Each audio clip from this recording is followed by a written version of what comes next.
Football ഫാമിലിയുടെ പുതിയ വീഡിയോയിലേക്ക് എല്ലാ മാന്യപ്രേക്ഷകർക്കും സ്വാഗതം. അപ്പൊ നമ്മൾ സംസാരിക്കാൻ പോണത് അങ്കോള വേഴ്സസ് അർജന്റീന ഫ്രണ്ട്ലി മത്സരത്തെ കുറിച്ചാണ്. ഉപ്പച്ചി 2-0 കളി ജയിച്ചില്ലേ, എന്താ പറയാനുള്ളത്? അറിയാനോ, ഇന്നത്തെ കളിയെ കുറിച്ച് പറയുകയാണെങ്കിൽ അത്ര വലിയ ഹൈപ്പുള്ള ഒരു കളിയൊന്നുമല്ല. അങ്കോളയുടെ 50ാം സ്വാതന്ത്ര്യ ദിനത്തോടനുബന്ധിച്ച് അങ്കോള ഗവൺമെന്റ് അർജന്റീനയെ ക്ഷണിച്ചാണ് കളിക്കാൻ വേണ്ടി, ഒരു ഫ്രണ്ട്ലി മാച്ച് കളിക്കാൻ വേണ്ടി. അത് കഴിഞ്ഞ ജനുവരിയിലെ ഫെബ്രുവരിയിൽ ഇത് കോൺട്രാക്ട് സൈൻ ചെയ്തതാണ്. അപ്പോ നീ കളി കണ്ടില്ലേ, എന്താണ് കളിയെ കുറിച്ച് നിനക്ക് പറയാനുള്ളത്? ഞാൻ എന്താ പറഞ്ഞാല്, എനിക്ക് ഈ കളിയെ കുറിച്ച് വലിയ ധാരണയൊന്നും ഉണ്ടായിരുന്നില്ല. ഒരു അങ്കോളയിൽ പോയി കളി കളിക്കുന്നു, അത് ഫ്രണ്ട്ലി മാച്ചാണ്. അപ്പൊ അർജന്റീനയ്ക്ക് വലിയ മെച്ചമുള്ള കാര്യമൊന്നുമില്ല, ഫിനാൻഷ്യലി ഒരുപാട് മെച്ചമുള്ള കാര്യമാണ്. ഈ അർജന്റീന ചെറിയ ചെറിയ ടീമുകളായിട്ട് ഫ്രണ്ട്ലി മാച്ച് കളിക്കുന്നത്? നീ ചോദിച്ചത് നല്ലൊരു ചോദ്യം തന്നെയാണ്. എന്തുകൊണ്ടാണ് അർജന്റീന ചെറിയ ചെറിയ ടീമുകളായിട്ട് ഇപ്പൊ ഫ്രണ്ട്ലി മാച്ച് കളിക്കുന്നത്? ഇപ്പൊ നോക്കിക്കഴിഞ്ഞാൽ അങ്കോള അതേ മുതലേ ഒരുപാട് ടീമുകളായിട്ട് ഫ്രണ്ട്ലി മാച്ചാണ് കളിക്കുന്നത്. അപ്പൊ ഇതിന്റെ ഒരു കാരണം എന്ന് പറഞ്ഞാൽ വേറെ ഒന്നല്ല, ഫിനാൻഷ്യലി നല്ല വരുമാനം ഉണ്ടാക്കുന്നുണ്ട്. എന്താന്ന് പറഞ്ഞാല് ഇപ്പോഴാണ് അർജന്റീന ഒരു വേൾഡ് കപ്പ് ഫേവറേറ്റുകളായിട്ടും അതേപോലെ വേൾഡ് ചാമ്പ്യന്മാരായിട്ട് ഇരിക്കുന്നത്. 2026 വേൾഡ് കപ്പ് കഴിയുന്നതോടുകൂടി എന്തായിരിക്കും, പുതിയ ചാമ്പ്യന്മാർ വന്നാല് വാല്യൂ മാറിപ്പോവും. ഇപ്പോ കറന്റ്ലി ഉള്ള 2026 സ്ക്വാഡിൽ മെസ്സി എന്ന ഒരു ഇതിഹാസം ഉള്ളത് കൊണ്ടും അതേപോലെ തന്നെ നല്ല പൈസ ഇപ്പോ അങ്കോളയില് ഇവര് വലിയ മില്യൺസ് ചെലവാക്കിയിട്ടാണ് കൊണ്ടുവന്നിരിക്കുന്നത്. അതേപോലെ അവിടുത്തെ കാണികൾക്ക്, അവിടുത്തെ രാജ്യത്തിലെ ജനങ്ങൾക്ക് വേണ്ടിയിട്ട് മെസ്സിയെ കൊണ്ടുവരാന്നുള്ള സ്വാതന്ത്ര്യദിന ഗിഫ്റ്റ് ആയിട്ടാണ്, ഒരു 50ാം സ്വാതന്ത്ര്യദിന ആയിട്ടുള്ള ഗിഫ്റ്റ് ആയിട്ടാണ് അങ്കോള ഗവൺമെന്റ് കൊണ്ടുവന്നിരിക്കുന്നത്. അപ്പൊ ഇതിനുള്ള പരിപാടികൾ കുറെ മുമ്പ് നടന്നിട്ടുണ്ട്. അത് കറക്റ്റ് ആയിട്ടുള്ള ഫോർമാറ്റിൽ നടന്നു. അങ്ങനെയാണ് ഇപ്പോൾ അങ്കോളയിൽ എത്തിയിരിക്കുന്നത്. ഫ്രണ്ട്ലി മാച്ച് കഴിഞ്ഞ് മാച്ചിനെ കുറിച്ച് വിശദമായിട്ട് പറയാനൊന്നുമില്ല. 2 ഗോളിന് വിജയിച്ചു. അത്യാവശ്യം തരക്കേടില്ലാത്ത കളിയൊക്കെ ആയിരുന്നു. മാച്ചിനെ കുറിച്ച് നമുക്ക് അടുത്തൊരു വീഡിയോ വേണമെങ്കിൽ ചെയ്യാം. ഇപ്പൊ എന്തൊക്കെയാണ് ഇതിന്റെ ഉള്ളിൽ നടന്ന കാര്യങ്ങളെ കുറിച്ചാണ് നമ്മൾ സംസാരിക്കാൻ പോകുന്നത്.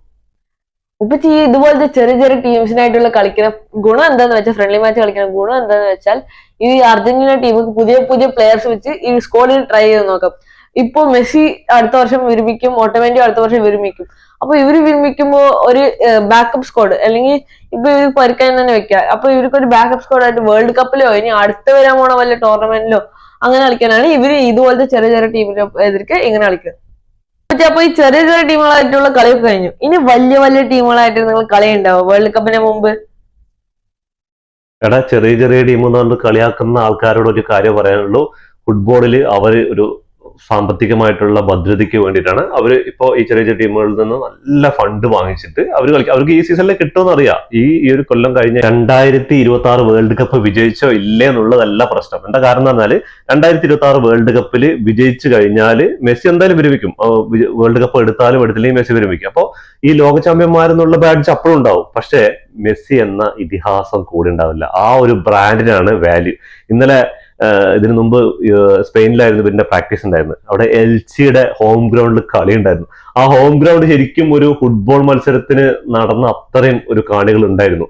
അപ്പൊ അത്രയും ഒരു ഇതാണ് ആ ഒരു ബ്രാൻഡ്, ലയണൽ മെസ്സി എന്ന് പറയുന്ന ഒരു ബ്രാൻഡിന്റെ വാല്യൂ. ആ വാല്യൂ തന്നെയാണ് ഇവരെടുക്കുന്നത്. പിന്നെ നീ ചോദിച്ചൊരു അടുത്തൊരു ചോദ്യത്തിനുള്ള ഉത്തരം എന്ന് പറഞ്ഞാല്, നീ പറഞ്ഞല്ലോ വലിയ ടീമുകളായിട്ടുള്ള കളിയില്ല. വലിയ ടീമുകളായിട്ട് കളി വരുന്നുണ്ട്. ഫൈനലിസം വരുന്നില്ല സ്പെയിനായിട്ട്, പിന്നെ ഫ്രാൻസ് ആയിട്ടൊരു കളി, അർജന്റീന ഫെഡറേഷൻ ഫാൻസ് ഫെഡറേഷനുമായിട്ട് ഒരു ഇതുണ്ട്. അതെന്തായാലും വേൾഡ് കപ്പിന് മുന്നോടിയായിട്ട് ആ ഒരു കളി ഉണ്ടാവും. പിന്നെ 1-2 മത്സരങ്ങൾ ഉണ്ടാവാൻ ചാൻസ് ഉണ്ട്. അപ്പൊ എന്തായാലും ഖത്തറിലാണ് ഫൈനലിസം നടക്കുന്നത്. അപ്പൊ ഖത്തറിൽ നിന്ന് നേരെ കേരളത്തിലേക്ക് വരുമോ എന്നുള്ളൊരു ചോദ്യം നീ ചോദിച്ചില്ല, ഞാൻ ചോദിക്കുന്നത് വിചാരിച്ചാണ്. അപ്പൊ ഖത്തറിൽ നിന്ന് കേരളത്തിലേക്ക് വരാന് ആരോ കഴിഞ്ഞ വീഡിയോയിൽ ഒരു കമന്റ് ഇട്ടുണ്ടായിരുന്നു, 4 മണിക്കൂറല്ലേ ഉള്ളൂ. 4 മണിക്കൂറിന്റെ കാര്യമല്ല. അവിടെ എന്താ കാരണം എന്ന് പറഞ്ഞാല്, ഖത്തറിൽ നിന്ന് ഇവിടേക്ക് വരാനില്ല. ഇപ്പൊ അങ്കോളയായിട്ട് മത്സരത്തിന് 6 മാസം മുമ്പൊക്കെ പ്രിപ്പറേഷൻ കഴിഞ്ഞു. ഇപ്പോ സൈലന്റ്. കേരളത്തിന്റെ കാര്യത്തിൽ ഇനിയിപ്പോ മെസ്സി ഇല്ല, അർജന്റീന ഒന്നുമില്ല. ഇനിയിപ്പോ അടുത്ത കുറച്ച് ദിവസം ഇപ്പോ ഇലക്ഷനൊക്കെ കഴിയാൻ പോകുന്നു. അപ്പൊ അതിന്റെ ഒരു വാർത്തയൊക്കെ വിട്ടു. ഇനി ചിലപ്പോ ഈ മാർച്ച് ഒരു അവസാനമൊക്കെ ആവുന്നതോറും പറയും മാർച്ചിൽ വരുന്നു പറയും. മാർച്ചിൽ തന്നെ ആൾക്കാരനെ വെറുതെ വീണ്ടും പൊട്ടന്മാരാക്കും. ഫുട്ബോൾ പ്രേമികളിനെ അതേപോലെ അർജന്റീന ഫാൻസിനെ വീണ്ടും ഇങ്ങനെ ആക്കിക്കൊണ്ടിരിക്കുക. അല്ലാതെ എനിക്ക് തോന്നുന്നില്ല മാർച്ചിലും അർജന്റീന ഇവിടെ എത്തുന്നുണ്ട്. കാരണം എന്ന് പറഞ്ഞാല് ഫൈനലിസമയ്ക്ക് തന്നെ എതിർപ്പാണ്. സ്കൊളോണി ഫൈനലിസമ കളിക്കാൻ തന്നെ എതിർപ്പാണ് അർജന്റീനൻ കോച്ച് പ്രകടിപ്പിച്ചത്.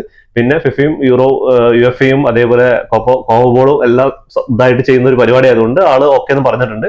എന്തായാലും വേൾഡ് കപ്പിന് മുന്നോടിയായിട്ട് ഒരു നല്ലൊരു ഫൈറ്റ്, എന്താ പറഞ്ഞാൽ കപ്പ് നേടാൻ ചാൻസ് ഉള്ള 2 ടീമുകളാണ് സ്പെയിനും അർജന്റീനയും. അപ്പൊ അവർ തമ്മിലുള്ള ഒരു മത്സരം, ഇതിൽ ജയിക്കുന്നവർക്ക് എന്തായാലും ഒരു ചാൻസ് ഉണ്ട്. വേൾഡ് കപ്പ് എന്ന് പറഞ്ഞാല് കഴിഞ്ഞ പ്രാവശ്യം ഇതേപോലെ ഫൈനലിസം ജയിച്ചിട്ടാണ് വേൾഡ് കപ്പ് തൂക്കിയത്.